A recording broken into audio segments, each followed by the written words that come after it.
नमस्कार। Standard 7 chapter number 4 simple equations exercise number 4.2 question number 1।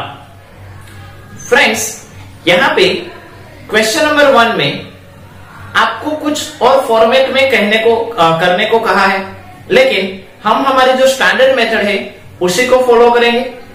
आप अगर एग्जाम में वो मेथड फॉलो करते हो, अगर आपके पापा ने मम्मी ने सिखाई है तो भी चलेगी, और यहां पे हम सीख रहे हैं ये मेथड फॉलो करोगे तो भी चलेगी। ये स्टैंडर्ड मेथड है, सभी जगह पे काम आएगी।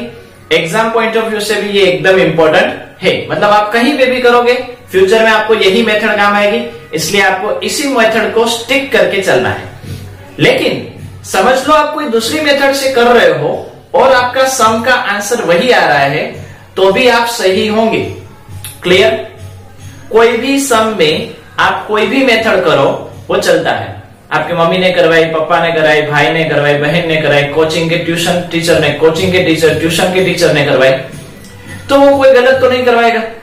हाँ, तो सारी मेथड सही ही होगी, बट आपके स्टेप्स और आपका फाइनल आंसर सही होने चाहिए। क्लियर? तो फ्रेंड्स, आज जो हम करने वाले हैं वो हमने पूरे का पूरा बेसिक वीडियो में कंप्लीट कर लिया है। पूरे का पूरा जो है वो बेसिक वीडियो में हमने सीख लिया है कि क्या करना है, तो उसकी प्रैक्टिस अभी हम यहां पे करेंगे 4.2 एंड 4.3 में। थोड़ा सा रिवाइज कर लेते हैं। जब इक्वल की साइन हो तो प्लस दूसरी साइड जाता है तो माइनस, और माइनस दूसरी साइड जाता है तो प्लस। मल्टीप्लीकेशन दूसरी साइड जाता है तो डिवीजन, और डिवीजन दूसरी साइड जाता है तो मल्टीप्लीकेशन। इस तरह से होता है। ये जो ट्रांसफर होता है, प्लस और माइनस का ट्रांसफर होता है, उसको कहते हैं ट्रांसपोजिंग। उसको क्या कहते हैं? ट्रांसपोजिंग। उसके लिए वर्ड है ट्रांसपोजिंग। मतलब यहां पे हम जो करेंगे वो ट्रांसपोजिंग करेंगे। क्या करेंगे? ट्रांसपोजिंग करेंगे। क्लियर? तो आगे बढ़ते हैं। Question number 1 first, x minus 1 is equal to 0। ये हमको फर्स्ट वन दिया गया है।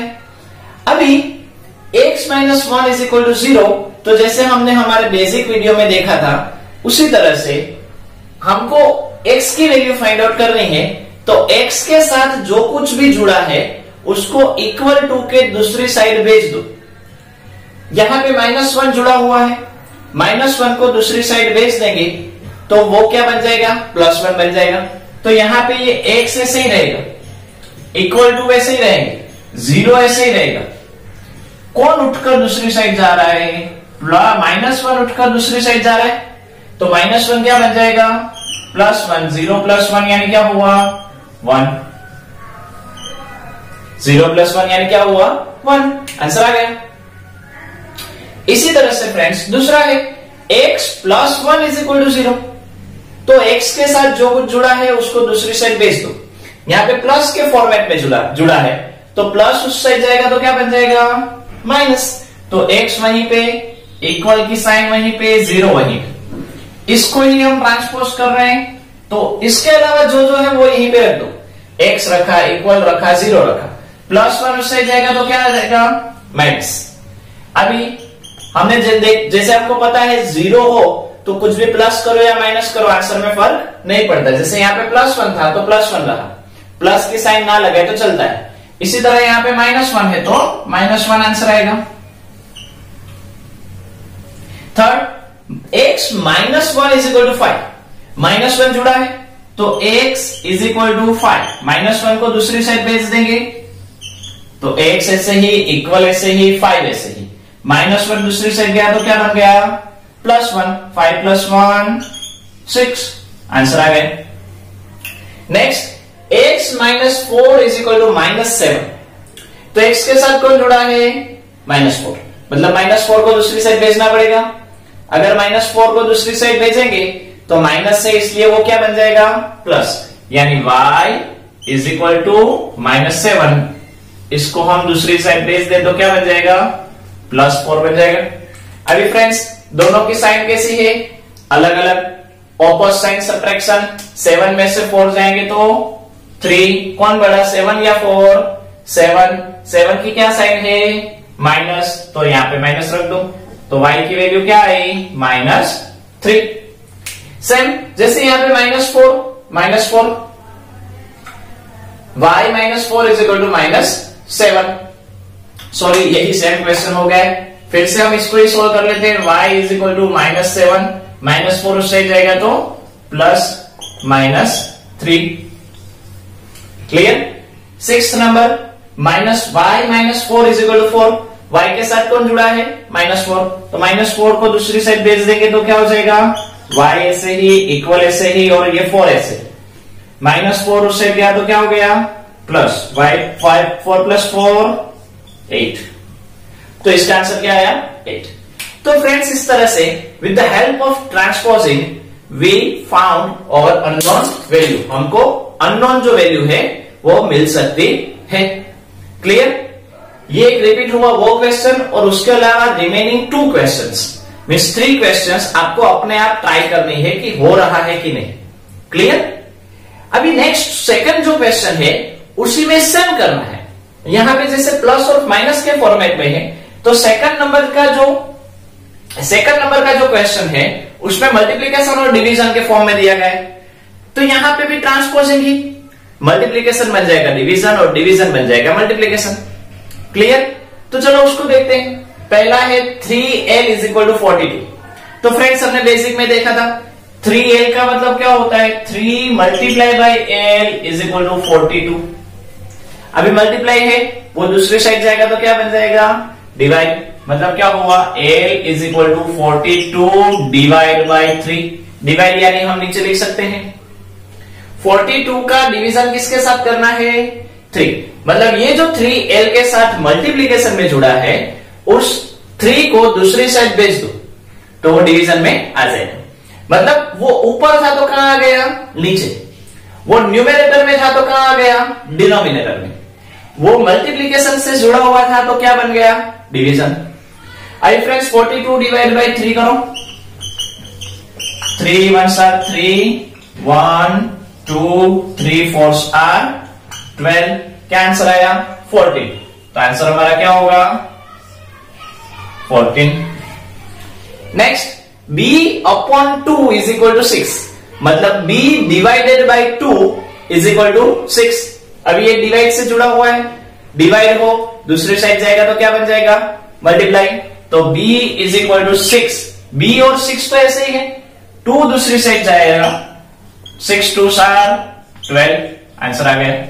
मतलब यहां पे देखो ये डिवीजन में था तो मल्टीप्लीकेशन बन गया, मतलब ये नीचे था तो ऊपर चला गया, मतलब ये डिनोमिनेटर में था तो न्यूमेरेटर में चला गया। तो फ्रेंड्स इस तरह से ये ट्रांसपोज होता है। क्लियर। थर्ड सेम, जैसे यहाँ पे b डिवाइड बाई 2 था, यहाँ पे p डिवाइड बाई 7 है, तो 7 है वो नीचे है, डिनोमिनेटर में है, तो वो ऊपर चला जाएगा, न्यूमेरेटर में चला जाएगा।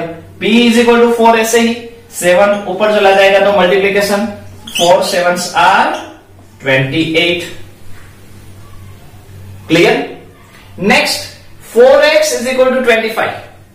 तो यहां पे फ्रेंड्स जैसे 3l था इसी तरह से यहां पे 4x है, तो 4 मल्टीप्लाई में जुड़ा है, उसको दूसरी साइड जाने देंगे तो क्या हो जाएगा, डिवाइड। वो न्यूमेरेटर में है, दूसरी साइड क्या हो जाएगा, डिनोमिनेटर। वो ऊपर है, दूसरी साइड जाएगा तो क्या बन जाएगा, नीचे चला जाएगा। मतलब हम डायरेक्टली भी लिख सकते हैं 25 डिवाइड बाई 4। ये ऐसा स्टेप लिखने की जरूरत नहीं है, इस तरह से आप डायरेक्टली भी कर सकते हो। अभी सोचो 4 के टेबल में 25 आता है, 4 8 12 16 20 24 28। 24 के बाद डायरेक्ट 28 आ गया, 25 नहीं आता, तो ये हमारा आंसर हो गया, इसको चेंज करने की जरूरत नहीं है। क्लियर।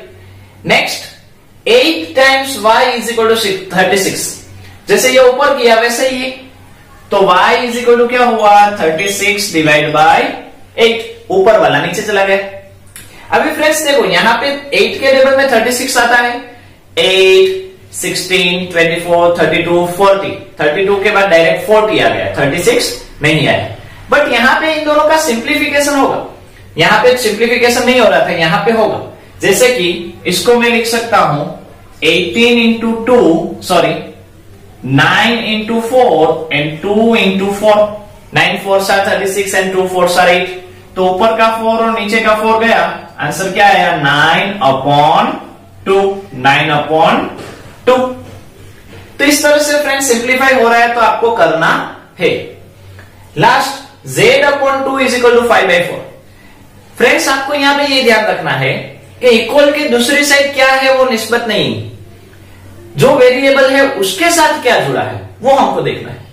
जैसे यहां पे वेरिएबल के साथ माइनस जुड़ा था तो प्लस हो गया, प्लस जुड़ा था तो माइनस हो गया, मल्टीप्लाई था तो डिवाइड हो गया। तो डिवाइड है तो क्या हो जाएगा मल्टीप्लाई। मतलब ये 3 है ना, उसको ही देखना है, वो नीचे है तो यहाँ पे 5/4 तो ऐसे ही रहेंगे, मल्टीप्लाई पे ऊपर चला गया तो क्या बन गया मल्टीप्लाई हो जाएगा, डिवाइड है वो ऊपर गया तो क्या बन गया मल्टीप्लाई। 5 3 are 15/4, डिवाइड नहीं हो रहा है, कट नहीं हो रहा है, सिंप्लीफाई नहीं हो रहा है, आंसर आ गया। तो फ्रेंड्स इस तरह से ये 6 क्वेश्चंस हुए, रिमेनिंग 2 आपको होमवर्क में करने हैं। Clear? Next question, question number 3, n-2 is equal to 46, उसका फर्स्ट वन। फ्रेंड्स ये आगे से सही है कि नहीं?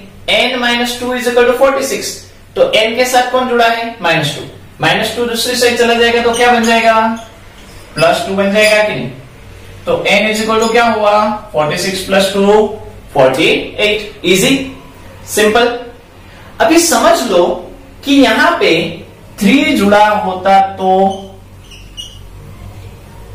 तो सोचो, अभी ये मल्टीप्लिकेशन वाला हो गया कि नहीं? यहां तक पहले जब 3 नहीं था तब ये क्वेश्चन नंबर 1 जैसा था, अभी ये इक्वेशन आ गया तो ये क्वेश्चन नंबर 2 जैसा हो गया कि नहीं? मतलब हमने क्या किया, सेम क्वेश्चन है बट उसमें 2 क्वेश्चन को मर्ज किया हुआ है। मतलब इस वेरिएबल में जो n के साथ जुड़ा होता है मल्टीप्लिकेशन और डिवीजन के फॉर्म में, उसको इग्नोर करो, उसको वो नहीं ऐसा समझो। ओके, तो सिंपल प्लस और माइनस हो गया कि फिर तो सोल्व करना आता है। अभी फ्रेंड्स इसका क्या होगा, मल्टीप्लिकेशन में जुड़ा है तो दूसरी साइड जाएगा तो डिवाइड बन जाएगा, जैसे हमने क्वेश्चन नंबर 2 में किया। अभी सिंपल 48 डिवाइड बाई 3 क्या होता है, 3 1 are 3, 8 3 6 are 18, तो n की वैल्यू क्या आई 16। आंसर आ गया। मतलब क्या हुआ कि यहाँ पे 2 क्वेश्चंस एक साथ दिए गए हैं। एक और ऐसा क्वेश्चन करते हैं ताकि ज्यादा समझ में आए। समझ लो m + 7 = 17 है, m + 7 = 17, तो m के साथ कौन जुड़ा है 7, किस फॉर्म में प्लस के फॉर्म में, तो प्लस है तो दूसरी साइड जाएगा तो क्या बन जाएगा माइनस। तो इसको तो ऐसे ही रखना है, m यहाँ पे इक्वल यहाँ पे 17 यहाँ पे +7 उस साइड गया तो क्या बन गया -7, तो m = 17 - 7 क्या रहा 10। क्लियर? अभी रियल में क्या है, रियल में यहां पे 5 दिया है जिसको हमने इग्नोर किया था।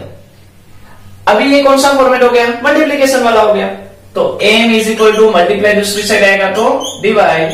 5 के टेबल में 10 कब आता है 5 2s are 10, आंसर आ गया। मतलब क्या, क्वेश्चन वही है, सिर्फ फॉर्म अलग दे दिया, सिर्फ 2 क्वेश्चन को मर्ज कर दिया। ओके, एक दूसरा करते हैं। समझ लो P/3 = 4P है, P/2 = 40, तो ये डिवाइड में है कि नहीं 3, वो डिवाइड वाला दूसरी साइड जाएगा तो क्या बन जाएगा मल्टीप्लाई, तो क्या होगा 40 × 3 हो गया कि नहीं? क्लियर? मल्टीप्लिकेशन मत करो क्योंकि यहां पे रियल में 20 दिया गया है जिसको हमने इग्नोर किया था। मतलब यहां पे 20 हो गया, 20p = 40 × 3। अभी ये 20 मल्टीप्लाई में जुड़ा है कि नहीं, अभी वो दूसरी साइड जाएगा तो क्या बच जाएगा डिवाइड बन जाएगा। मतलब यहां पे क्या हुआ कि अगर इक्वल के दूसरी साइड कुछ भी जाता है तो वो इनवर्स हो जाता है। जैसे 20/3 थे तो क्या बन गया 3/20, तो आप इस तरह से डायरेक्ट भी लिख सकते हो। क्यों? क्योंकि 3 डिवाइड में है वो मल्टीप्लाई हो जाएगा, ये 20 मल्टीप्लाई में है वो डिवाइड हो जाएगा। 3 नीचे है वो ऊपर चला गया, 20 ऊपर है वो नीचे आ गया। 3 डिनोमिनेटर में है वो न्यूमरेटर में चला गया, 20 न्यूमरेटर में है वो डिनोमिनेटर में चला गया। मल्टीप्लाई क्यों नहीं करना है, क्योंकि समझ लो यहां पे कुछ कट हो जाए तो, जैसे फ्रेंड्स हम समझ चुके हैं कि लास्ट में अगर 0 हो तो कट होता है, तो देखो कट हो गया कि नहीं। तो यहां पे क्या रहा, 4 3 12, 12 डिवाइड बाई 2। अभी 2 के टेबल में 12 कब आता है, 2 6 12, तो डायरेक्टली हमको आंसर मिल गया 6, कुछ करने की जरूरत नहीं पड़ी। और 4 यानी क्या होता है, 2 2 4, ये ऊपर का 2 और नीचे का 2 गया, रिमेनिंग क्या रहा 2 and 3, 2 3 6। तो फ्रेंड्स कितनी सारे मेथड से हो सकता है। और लास्ट एक आपको दिया गया है 3p/10 इज इक्वल टू 6। इसमें तो हमने यहां पे जैसे समझा कि इक्वल के दूसरी साइड जाएगा, ट्रांसपोज हो जाएगा, तो क्या हो जाएगा, इनवर्स, मतलब न्यूमेरेटर डिनोमिनेटर और डिनोमिनेटर न्यूमेरेटर। तो आप यहाँ पे p इज इक्वल टू 6 ऐसे ही रख दो, 10 ऊपर चला गया और 3 नीचे आ गया। 10 नीचे था, डिनोमिनेटर में था, डिवाइड के फॉर्म में था, वो ऊपर चला गया, न्यूमेरेटर में चला गया, मल्टीप्लीकेशन के फॉर्म में चला गया। 3 ऊपर था, नीचे आ गया, न्यूमेरेटर में था तो डिनोमिनेटर में आ गया, मल्टीप्लीकेशन में था तो डिवीजन में आ गया। क्लियर? या 3/10 क्या बन गए, 10/3 बन गए। तो इस तरह से आप डायरेक्ट कर सकते हो। अभी 6 यानी 3 into 2 यानी 6, 3 3 गए, ऊपर नीचे कट, तो क्या बचा, p is equal to 2 10 r, 2 10 r 20 या 20 2s r, सॉरी 2 10 r 20 और 10 2s r 20। तो फ्रेंड्स इस तरह से हमारे ये जो सारे क्वेश्चंस हैं वो यहाँ पे जो मर्ज में दिए गए हैं वो सोल्व होते हैं। मैं भी आपको समझ में आ गया होगा। हम आगे बढ़ते हैं। Now question number 4, solve the following equations. यहाँ पे फ्रेंड्स कुछ इक्वेशन दिए गए हैं। फर्स्ट है 10p इज इक्वल टू 100। जैसे फ्रेंड्स हमने अभी किया वही है, सिर्फ ज्यादा प्रैक्टिस के लिए दिया गया है। p के साथ 10 जुड़ा है, मल्टीप्लीकेशन का फॉर्म है, मल्टीप्लीकेशन दूसरी साइड जाएगा तो क्या हो जाएगा, डिवाइड। तो यहाँ पे क्या हुआ, p is equal to 100 divide by 10। हमने समझा है लास्ट में 0 हो तो कट कर दे तो चलेगा। कट होने के बाद यहाँ पे क्या रहा, 1, नीचे 1 हो तो उसकी वैल्यू कुछ नहीं होती, मतलब 10 डिवाइड बाय 1 यानी 10 हो गया। यहाँ पे 10p plus 10 is equal to 100 ये दिया गया। तो p के साथ 10 है जुड़ा है, समझ लो ये 10 नहीं है, ऐसा समझ के आगे बढ़ो। तो ये सिंपल फॉर्मेट हो गया कि नहीं, प्लस और माइनस का, यस और नो। तो इसमें हम क्या करते हैं, पहले प्लस 10 को उठाकर और दूसरी साइड भेज देते, माइनस 10 हो जाता। क्या हुआ, 100 माइनस 10 यानी 90 हो गया। क्लियर? बट यहां पे रियल में है तो सही। अभी ये इस तरह से हो गया कि नहीं, ये 100 था, यहां पे सिर्फ क्या है 90। तो p is equal to 90/10, 0 cut, 9/1 यानी 9। सिंपल। क्लियर? तो दो क्वेश्चन जब मर्ज दिए जाए तब इस तरह से करना है। Third, p/4 is equal to 5, 4 है वो डिवाइड के फॉर्म में है तो दूसरी साइड जाएगा तो क्या हो जाएगा, मल्टीप्लाई, 4 5 20। यहां पे -p/3 इज इक्वल टू 5। हमको तो सिर्फ p की वैल्यू ही चाहिए तो 3 पहले उस साइड भेज देते हैं, ये माइनस है तो माइनस, 5 3 50। क्लियर? अभी फ्रेंड्स ये जो माइनस है वो माइनस p के साथ कभी भी नहीं होता, p के साथ कभी भी माइनस नहीं है, मतलब माइनस p की वैल्यू हमको नहीं चाहिए, हमको किसकी वैल्यू चाहिए, p की। तो यहां पे वेरिएबल कुछ नहीं होता तो क्या होता है, 1 होता है। अभी ये वेरिएबल में 15 और -1 दूसरी साइड चला गया, क्या हो गया, 15 के नीचे ये -1 चला गया। तो 15 डिवाइड बाई 1 यानी 15, लेकिन कितनी बार माइनस है, अभी एक बार, तो माइनस आंसर में आएगा, यानी आंसर क्या हुआ, -15। या पूरे इक्वेशन में आप देखो कितनी बार माइनस है, एक बार, तो एक बार आएगा। लास्ट ये 3/4 जुड़े हैं, उसको डायरेक्टली दूसरी साइड भेज देंगे तो वो क्या हो जाएंगे, इनवर्स हो जाएंगे, 4/3 हो जाएंगे। मतलब देखो 4 है वो नीचे था तो ऊपर चला गया, 3 भी है वो ऊपर है तो कहां आ गया, नीचे। अभी यहां पे ये कट होते हैं, 3 2 3 3 गए, क्या बचा, 2 4 8। Next 3s, alphabet s, 3s is equal to -9, 3 multiply में जुड़ा है, दूसरी साइड जाएगा तो क्या हो जाएगा, डिवाइड, यहाँ पे कट होता है 3 3 9, 3 3 गए, तो s की वैल्यू क्या हुई 3, नेगेटिव है तो नेगेटिव, तो alphabet s is equal to -3। Last है सॉरी g है 3s plus 2 is equal to 0। समझ लो ये 3 नहीं है, इग्नोर करो, तो क्या होगा s is equal to 0 plus 12 उस साइड जाएंगे तो क्या हो जाएंगे -12। अभी फ्रेंड्स 0 के साथ कुछ भी हो हम ना लिखे तो चलता है, मतलब 0 की वैल्यू हम ऐड करें या सब्ट्रैक्ट करें फर्क नहीं पड़ता, यानी -12 ऐसे ही रहे। क्लियर। अभी क्या हुआ फ्रेंड्स, यहां पे रियल में तो 3 जुड़ा हुआ है, तो अभी इस 3 को -12, 3 को दूसरी साइड भेज दिया, कट होगा 3 के टेबल में 12 कब आता है 4 सर, तो 4 आंसर एक बार नेगेटिव है तो नेगेटिव। तो इस तरह से friends 3s plus 12 is equal to 0 की वैल्यू हुई। 3s is equal to 0, s 0/3 होगा, 0 का किसी भी नंबर से डिवाइड करो आंसर क्या आता है 0। नेक्स्ट है 2 q is equal to 6, q is equal to 6/2, multiply है दूसरी साइड जाएगा तो डिवाइड, 2 के टेबल में 6 कब आता है 3 सर, आंसर आ गया। तो फ्रेंड्स इस तरह से क्वेश्चंस होंगे, रिमेनिंग 3 क्वेश्चंस आपको होमवर्क में करने हैं, अपने आप ट्राई करनी है कि हो रहा है कि नहीं। क्लियर। तो फ्रेंड्स इसी के साथ ये जो 4.2 एक्सरसाइज है वो कंप्लीट होती है, एकदम इजी है, एग्जाम पॉइंट ऑफ व्यू से तो इंपॉर्टेंट है ही, लेकिन फ्यूचर में इसका कितनी जगह पे काम आएगा, तो प्लीज गो थ्रू इट, अच्छे से इसको कंप्लीट करो, सीखो, समझो और मैक्सिमम प्रैक्टिस करो। क्लियर। तो आज यहां तक रखते हैं, नमस्कार।